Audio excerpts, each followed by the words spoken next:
Hello there, Alaskans, wherever you are. Welcome to the Must Read Alaska Show, coming to you from somewhere in Alaska. This is the place where we talk about, you guessed it, Alaska, where we keep the mainstream media on their toes and where we are standing up for what's right in a world run by leftists. You can find out more by heading over to mustreadalaska.com and also checking out the Must Read Alaska YouTube channel for some really great content. But first, let's get this party started.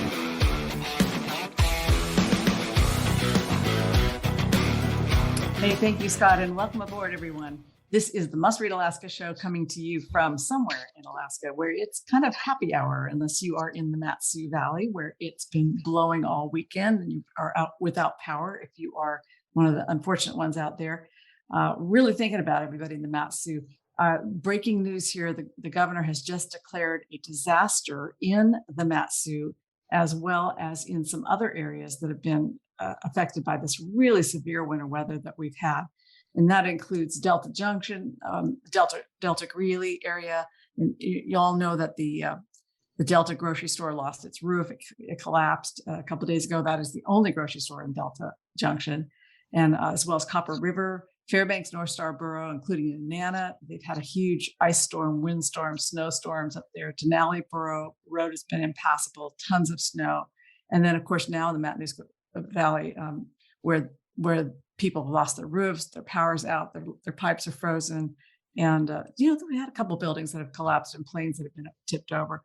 We've got at least, 20,000 people who have been without power out there. So we're really keeping them in our prayers. So on our show today, we've got our co-host, John Quick from Nikiski, and Scott Levesque, our producer. I love working with you guys, and it's just a great team here at Must Read Alaska, and you guys are doing great work. But John, tell me how everything's going in Nikiski.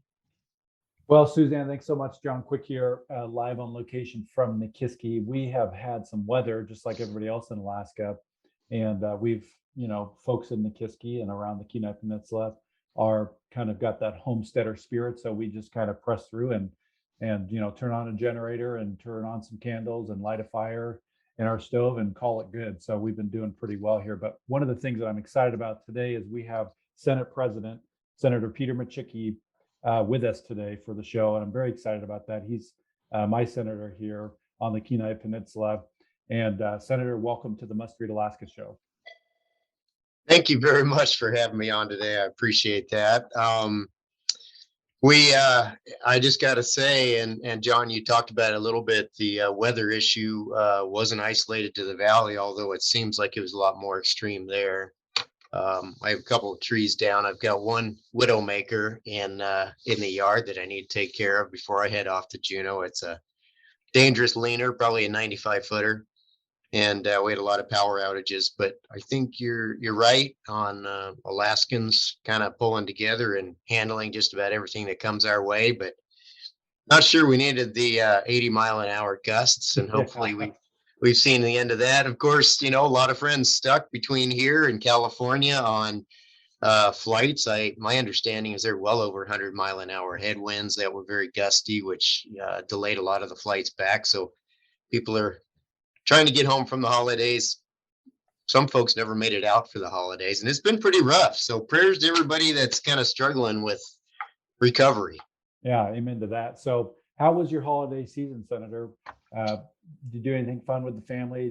Did you lay low and stick around here? What were your plans for the holiday season? I really did. Home is the place for Christmas, and we went down to see Mom for Thanksgiving because she won't come back for the winter anymore. She's 91 and decided that's for younger people.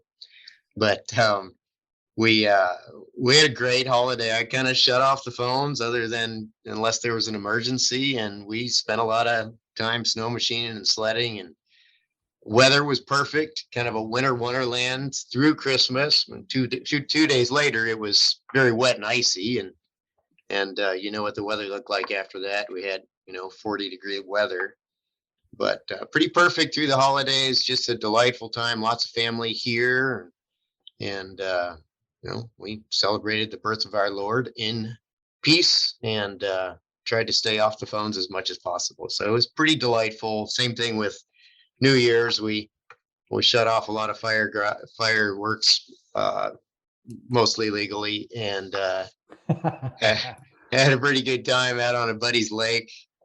No complaints from the neighbors, mostly because we make sure to invite all of them, but just a good time. That's awesome. So you're probably headed off to Juneau here pretty quickly. When do you head off to Juneau, and what are some of your major goals that you're hoping to accomplish this year for this session?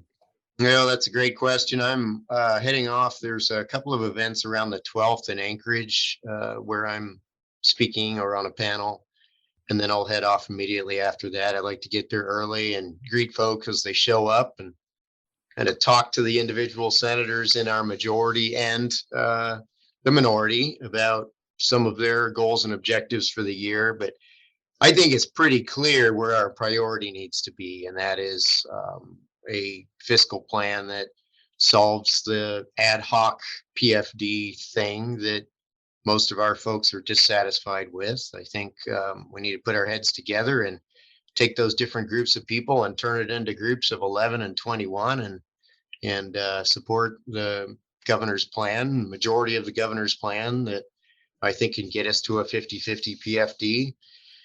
We have factions, not just in the majority, but in the minority as well. I mean, there's nothing that creates stranger bedfellows than the PFD issue, but we've been fighting pretty hard to get to a 50-50 and get it across the finish line.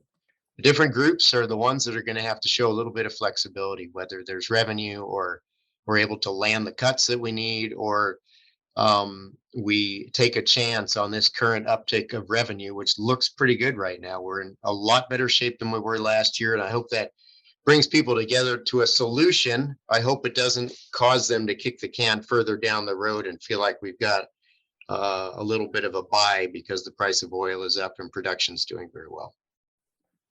Well, I think that, I think folks would be excited if we could potentially land the plane with the governor's plan. I think there's a lot of folks, no matter what plan somebody picks and chooses, you're going to have folks that are for or against it. And I think, just as you said, kicking the can down the road is probably not the best idea. We could come up with some solutions this year, which would be awesome. So I look forward to that. One of the things I think is important for our listeners and our readers is access to the Capitol during meetings, even though a lot of them don't live in Juneau and maybe can't go to the meetings. Just the idea of having the Capitol being open so the public can be in those meetings is very important. What are your thoughts on this year with this new variant coming out with the coronavirus, if the Capitol will remain accessible to the public, or do you think there's a chance of it being shut down again? I think it has to remain accessible to the public. I've never voted in favor of shutting it down. You talked about a primary objective this year, and that is a fiscal plan, but there are a lot of other things that we need to be kicking around. And, I keep talking about my vision for setting this economy on fire. Once we settle the fiscal plan issue, Alaska will be on fire like it is in the lower 48 right now. You think about the cash that's been flowing around because of CARES and ARPA and things like that.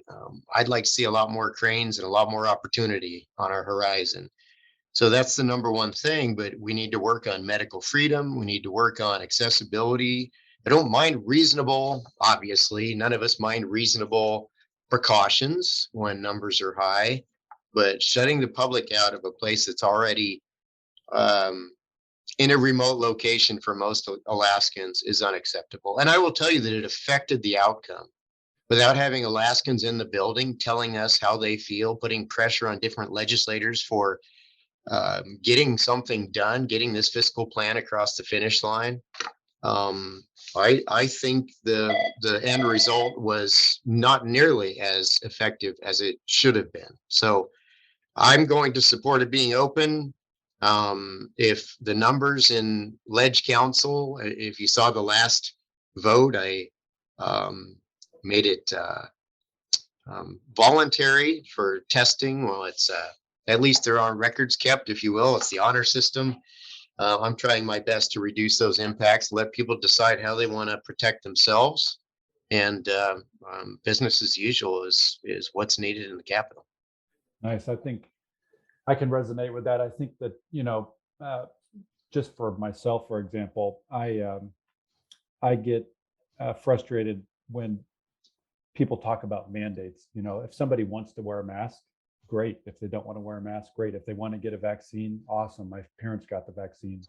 If they don't want to get a vaccine, that's great. And I think the rub in the road, at least for our listeners and our folks, are when they're told they can or can't or have to do something. So I think that an approach of, we're open for business. You can come in if you want. If you want to wear a mask, great. If you don't want to wear a mask, don't wear a mask. I think that I can resonate with that approach. So I appreciate that. One of the things that's going to be on the docket is a supplemental budget that the governor has, the per diem and the permanent fund looped together. What are your thoughts on that? Can we afford both? So things look significantly better this year. We can afford both. Per diem's just a reality. And I've always been on the lower end. This year's a little tougher being a presiding officer, but still not at the top. But I've always been at the lower end. I've always had a rule that I can only spend half my office account. I try to keep spending down. But the reality is this, for folks that have to maintain two households, Juneau's expensive. When you see per diem go up, you see rents go up. Someone seems to alert the folks that rents housing to people in Juneau. I mean, so if someone's making money on per diem, they're playing it better than I am. It covers my expenses. My rent is expensive. I move a family twice a year, and that's fine. But for those that abuse per diem, they're not in Juneau and they're claiming excessively, I think that's up to their voters to recognize and judge accordingly. But the government is going to fund per diem. That's just a part of doing business in Juneau. As long as the capital's in Juneau, and I would like for it to be more accessible. It's not right now. People need to be paid for their costs. I have some members in our very conservative group that would not be able to serve if it weren't for that. Yeah. They have families and family expenses and school expenses and things like that. And when things are held up, it really puts a lot of stress on those families. And unless you want a bunch of just wealthy people that can afford to live down in Juneau and not worry about the cost of having two households serving, if that were to happen, you would have a one-sided outlook on every policy issue that crossed the line, right? So in order to have the balance, you have to compensate people for their costs. When they abuse per diem, they should be held accountable. Yeah.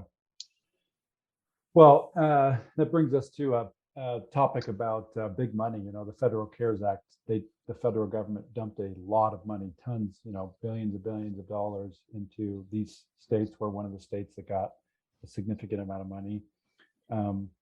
In your view or your opinion, does this equivalent to, bigger government, or are we going to continue to try to get the money into the hands of the folks that need it the most? There's no question that this equates to bigger government. There's no question that it increases the effects of that thief in the night called inflation. I mean, we have dumped trillions on the streets, and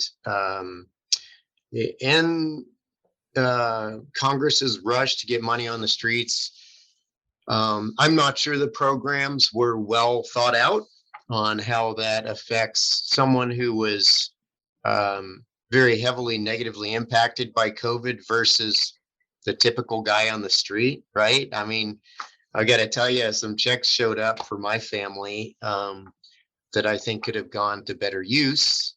I think it should have been more directed toward helping business to recover, helping businesses to survive when local governments had created some of these mandates that shut them down. I mean, we had 70, 80-year-old restaurants in Anchorage that have been through several recessions that have survived those and failed COVID.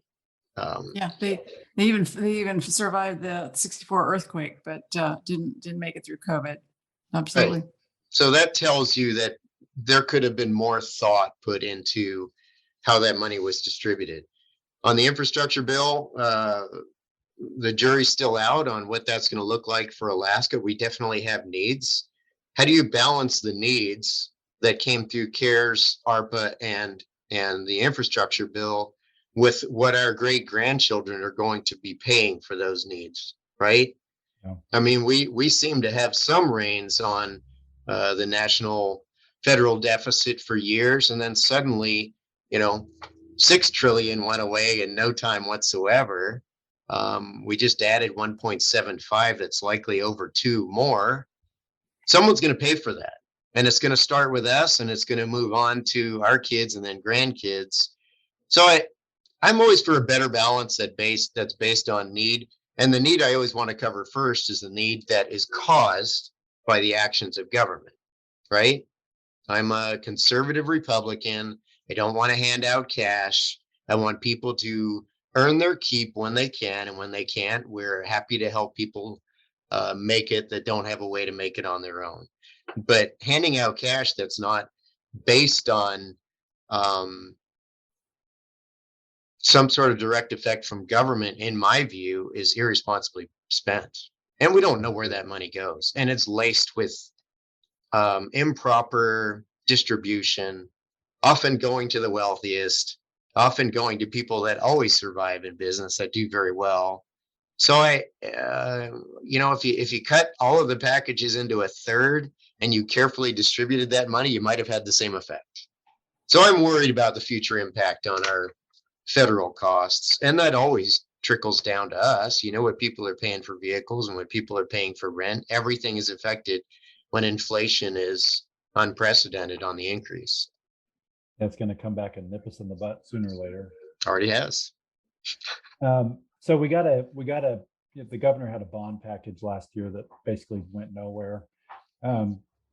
Could be used for things like here on the Kenai Peninsula, stabilizing the Kenai Bluff, stirring highway extension, sewer docks.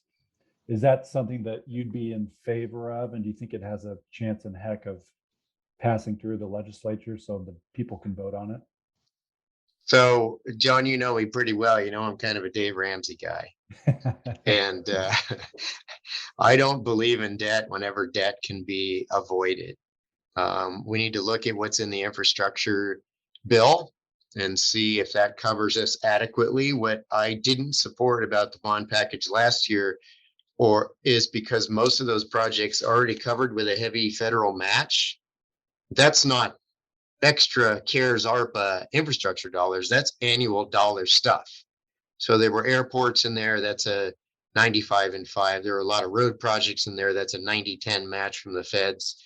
And in my view, if the federal dollar is going for that specific purpose on an annual basis, I'm not going to bond for it. I'm not going to support additional debt for Alaska for money that's available anyway. That's going out to every state. And often we can say, we're not going to take that money. Alaskans are really responsible. We don't want to have that bill in the future.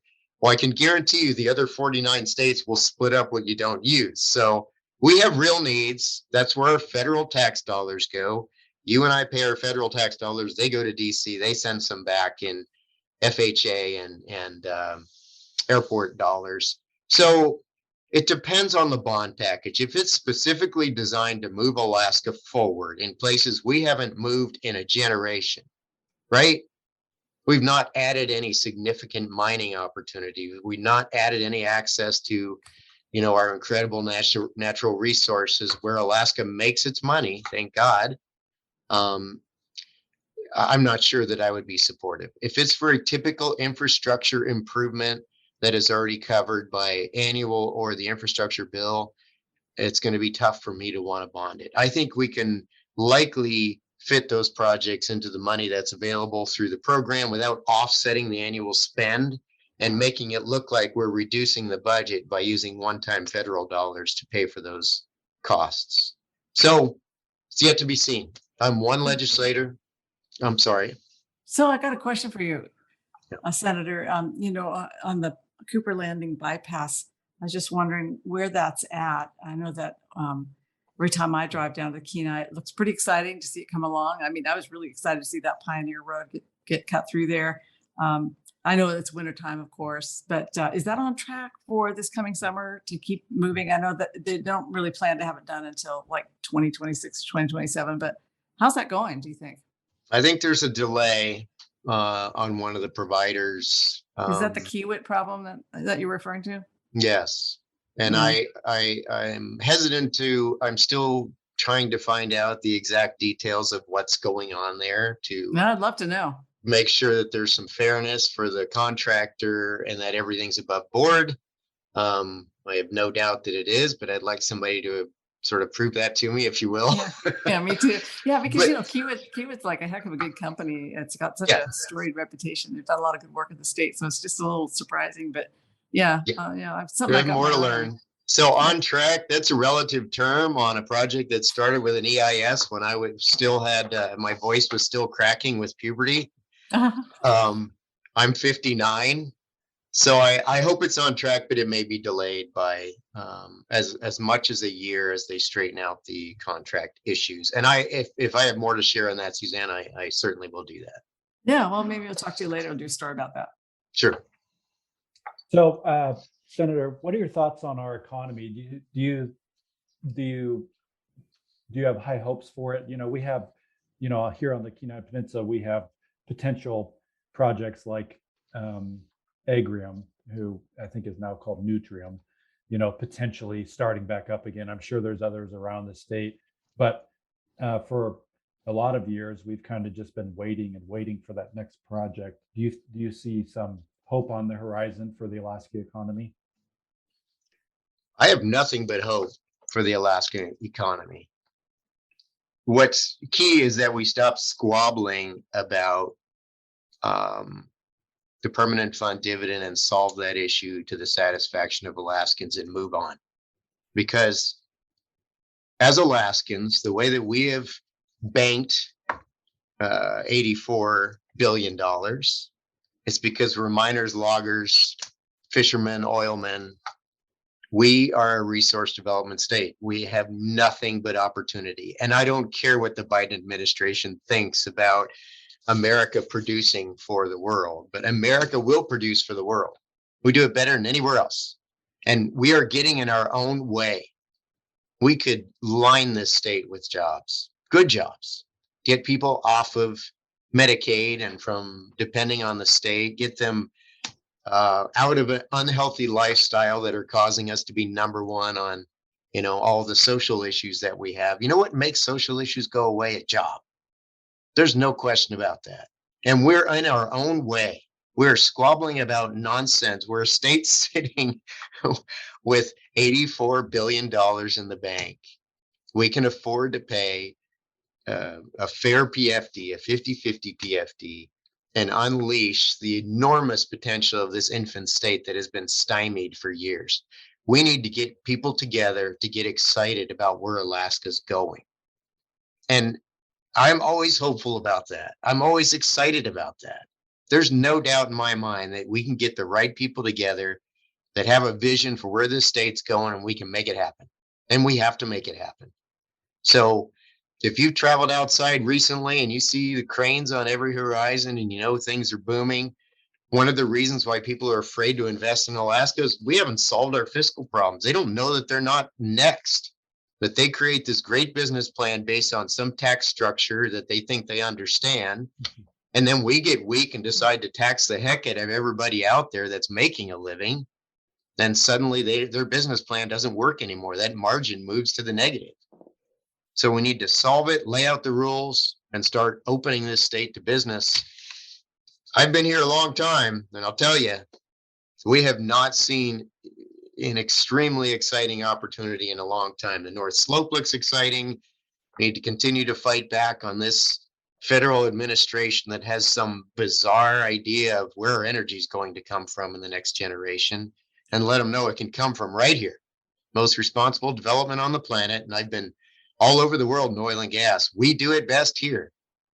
We can supply this nation with fuel, provide the independence, and provide an extremely bright future for Alaskans.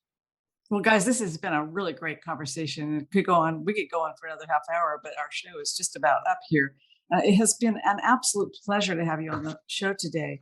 Senator Micciche. He's the Senate President for the Alaska Senate. I really appreciate hearing all of your perspectives, and you're absolutely right about there's nothing but up for us here in Alaska if we can just get the boot of the federal government off of our necks and get going again. At some point, they're going to turn to Alaska, I think, and say they've got the resources. Do we really want to get our rare earth minerals from China? Do we really want to have the Chinese absolutely dominate that sector? Do we really want to get our oil from overseas? I mean, things will turn our way, and we will be producing again. It may be before the end of my lifetime, even. I hope that we can get this thing turned around. And thank you for your leadership. And we want to wish you a very happy New Year. Is there anything else you'd like to tell our listeners before we sign off today? No, just thank you, John and Suzanne. This is my first time on this show, and I'm thrilled to be here. Just hang in there with our group. We've got a very diverse group. We're working hard to understand where people can help us get a fiscal plan across the finish line that Alaskans support. And I have a very hopeful outlook for this session. Very good. Well, that's it for today, folks. We're onward to 2022. We're going to have a really great year this year. We're going to start doing our podcast on Facebook Live, as well as on Spotify and all the other platforms, iTunes, the platforms that we use. Really appreciate everybody listening today. If you're in the mood of helping Must Read Alaska stay going, there is a donate button right on the right-hand side of the page. Really appreciate everybody who contributed last year to get the strong foundation so that when Must Read Alaska launches this year, we are in really good shape to make it through what's going to be a monumental year, election-wise, political-wise, as the senator was referring to, getting the fiscal plan established for the state, getting these arguments solved and behind us so that we aren't always fighting over the permit fund. And I really appreciate everybody who supports us both financially and all the wonderful notes that you sent. Until next week, everybody, we're signing off somewhere in Alaska.